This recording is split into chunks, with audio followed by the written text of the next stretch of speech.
Hello and welcome to BQ Prime. Joining us today is Mr. Sudhir Chaturvedi. He is the President Sales at LTIMindtree. He joins us a day after the company declared its Q1 results, where the revenue saw a marginal uptick, but the profit dipped. However, both the parameters met the Bloomberg estimates. What was a plus, however, was the new deal wins that the company saw at $1.41 billion as compared to $1.37 billion a quarter ago. Mr. Chaturvedi, welcome to BQ Prime. Tushar, great to be here. So, Mr. Chaturvedi, we are seeing the deal wins coming in. You're clocking, but it's not materially reflecting in the revenue. Can you just shed some light on that, sir? Sure. So we announced an order inflow of $1.41 billion this quarter, and this is on top of the $1.3 billion of revenue of order inflow that we had in the previous quarter in Q4. What we are seeing is the nature of demand is shifting, and that is reflecting in our order inflow. These deals are primarily efficiency deals that tend to be longer term deals as well. And some of these deals are taking a little longer to start as clients are getting their own decision making is slightly slower than previously. So there's a slight delay in some of the start of these deals. But also that these deals have a transition period attached to them, after which we start billing them for revenues. So we will start to see this materializing in subsequent quarters. Essentially, sir, you're saying that the discretionary spending has dried up both in the US and Europe, the biggest markets for you? I think discretionary spend is low. In fact, if you look at the Gartner estimates on IT budgets, even for this year, they've still forecast about 5% in terms of overall budget increase for the year. I think it's more about the question of how these budgets are being released for IT projects. And that's tending to be with shorter timeframes, and it's tending to be on a quarterly basis. And that's what we are seeing reflecting in the decision making is cautious, even though there is a book of business. I mean, there's work to be done and there is potential budget for it. But clients are slightly apprehensive about the future, which is why they're taking in-quarter decisions on spend. So basically, they're open to making deals, just not in the short term, but on a longer term basis. So let's talk about... On the longer term basis, I think they see that it structurally changes their cost base. So those deals, that's why there is a prioritization of those deals. We're also coming off a cycle of significant investment in tech post the pandemic. So there is a natural efficiency cycle as well. But I think, as I said, there's a combination of spends available. It's more about how quickly clients are making decisions and moving on execution. Okay. Let's talk about the segments as well as the geographies. So we see that the BFSI and retail verticals for you have declined, while the health and the high tech have shown strong growth. Do you think this will set the pace for the rest of the year as well, that we will see BFSI and retail declining and others stepping up? Yeah. So if you look at BFSI for us, it's actually grown 12% year-on-year basis. High tech is back from a quarterly sequential growth perspective. It's grown 3.2%, and manufacturing and resources is grown at 14%. So these three verticals together are 75% of our revenue. So on these three, based on the deal activity, the order inflow, and the overall pipeline, we are confident of continued growth.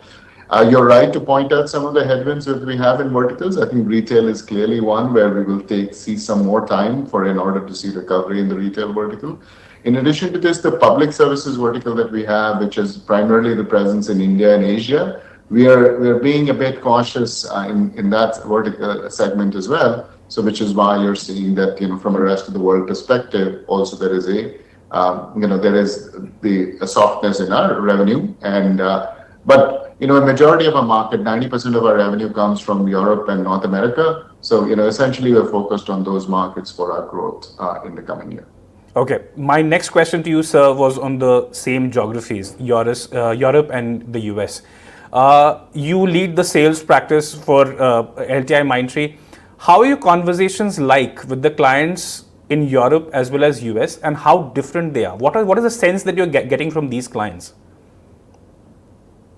Well, actually, first and foremost, our pipeline is up 10% quarter on quarter, and that's a reflection of essentially the amount of activity that we are seeing in the market.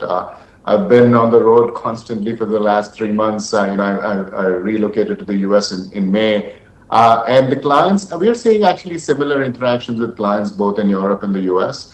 Clients are actually, if you look at their own performance, they've got strong balance sheets. They've delivered good growth, strong profits are healthy. So clients are in a healthy position. It's more about them essentially trying to understand how the macro pans out, even for them, and being cautious about spending whilst they're also dealing with the paradoxical macro, right, where we're seeing high interest rates, but very low unemployment. We're still seeing spend continuing in sectors, but pressure in other sectors like retail, for example, because of inflation. So I think we are, as we deal with paradoxical times, so are our clients. So the most of the conversations are to say, okay, in these times, what is the best return on investment? What are the spends that we can do in order to have the best return on investment? There were some examples that we gave in our earnings call, but there is a good combination of essentially, looking for long-term efficiency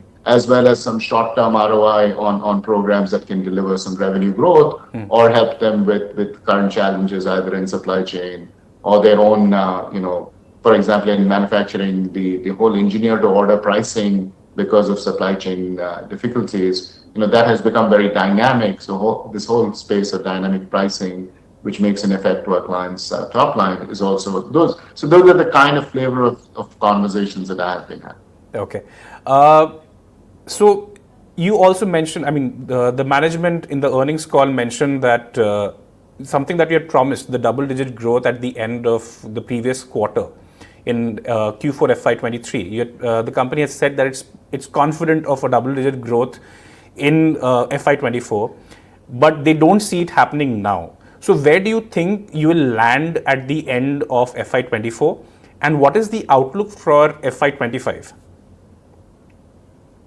Yeah, I mean, as you said, we grew 8% this quarter, 8.2% year on year. And as we said, we are seeing a paradoxical environment. We're seeing, delays in decision making. We are seeing some of our clients had hiring freezes in Q1 that are continuing into Q2. So therefore, there is uncertainty in the environment. But as I said, there is a ton of activity. There's order inflow, as well as we've got a very good pipeline. So we're confident that we will be in the leaders quadrant for growth, even in this financial year. And we, at the same time, we're making sure that our the operational rigor that we have in the organization continues to be maintained. And we will end with an exit margin of between 17 and 18%. So the combination of industry-leading growth and a 17 to 18% exit is what we're aiming to. Yeah, so actually you preempted my question. My question next was on your operational profitability. You're eyeing 17 to 18%, as you said. What are the margin levers that will come into play? Your revenue, the conversion from deals to revenue is not happening at the moment, at least. Your headcount has declined. But you say that the operational ability, the utilization levels have increased. So here on, if you have, now you're clocking about 16.2% margin, correct me if I'm not mistaken, in this quarter. Now you want to move up, say, 80 basis points to 100 basis points or 120 basis points for the full year. So what are the other margin levers that you think will come into play if you want to land somewhere between 17 and 18%? Sure. So if you look at, from an overall perspective, post the merger, as we have combined the two companies, the systems integration, etc., happened in Q1, and we had a full view of the entire, the employee base that we had, including the bench that we had. So the focus this quarter was essentially on making sure that the deployment was done from the internal pool of resources. So we're actually very happy with that, the operational rigor that we've achieved, and how we're being able to increase our utilization. So we'll continue on that journey. In addition to this, the deal, as I said, when the nature of deals changes to longer term deals, we also get more time to plan for these deals, which means that our recruitment does not, discretionary spending, which is short term or which has short cycles, leads to a push for external hiring, and that's why you see spikes in hiring. Whereas the kind of demand that we are seeing, we'll see more. The ability for us to predict our resource requirements is much better, and frankly, that's what we're seeing across the industry, which is why you're also seeing a reflection of this in the attrition coming down across the board. So we're happy with the people position that we are in. In terms of margin levers, we obviously the operational rigor that we talked about, the continuing synergies from the merger, we'll continue to get those. We're also looking at certain savings from an SG&A perspective, and we are also being cautious about certain spend that we have that we traditionally have in terms of both demand, the way we, for example, in some of the spend that we have in sales and marketing, etc. We're going to taper that in order to reflect the demand environment that we see.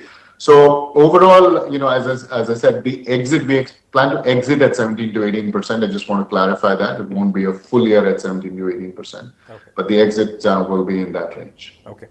Lastly, just before we go, you are now a Nifty 50 stock. So congratulations on that. You're on the benchmark now.